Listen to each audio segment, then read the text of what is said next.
waxaan soo arkay jacayl ka badan inta aad adiga siisay, laakiin nafteedu weli way kaa sabri laadahay adiga. anigoo ku jecel waxaan uga fogaaday noloshaada si aan u dhowro farxaddaada. jacaylka aan kuu qaaday ayaa nabar bogsan waayey ku noqday nafteyda. mar walboo isdhaho dib u soo noolee waayihii tegey, dhinacaada tilaab uma soo qaadi karo. sidaan kuu waayey daruuf walboo isoo wajahdo, nafteydu way kari weyday inay ka gudubto.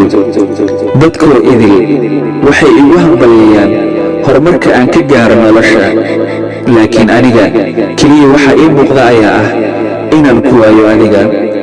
haddii aan ogaan lahaa inaan ku weyn doono jacaylkeena kadib, maalin walba waxaan soo bilaabi lahaa barashadaada. qof walboo nolosha ku kulanno waa uu yaqaanaa qofka aad tahay adiga, waayo in lay barta ayaa sabab u tahay adiga. qof walba wuxuu jecel yahay inuu gaaro halka uga saraysa adduunyada, balse aniga hamigaygu waa inaan gaaraa halka uga saraysa noloshaada.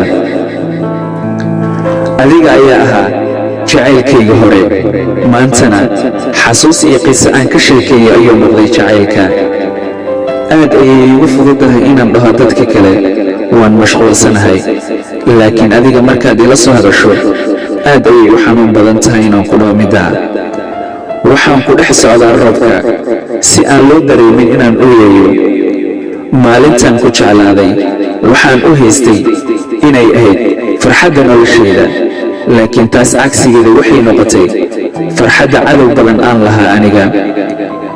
waayo jacaylkaada kadib waxaan u daciifay inaan iska celiyo caqabad walba oo noloshayda soo wajahdo. sidaas ay tahayna weli waan ku jeclahay adiga, rajana waan kaa qabaa. I love you so much. waa Mursal Xuseen Mursal. bye bye.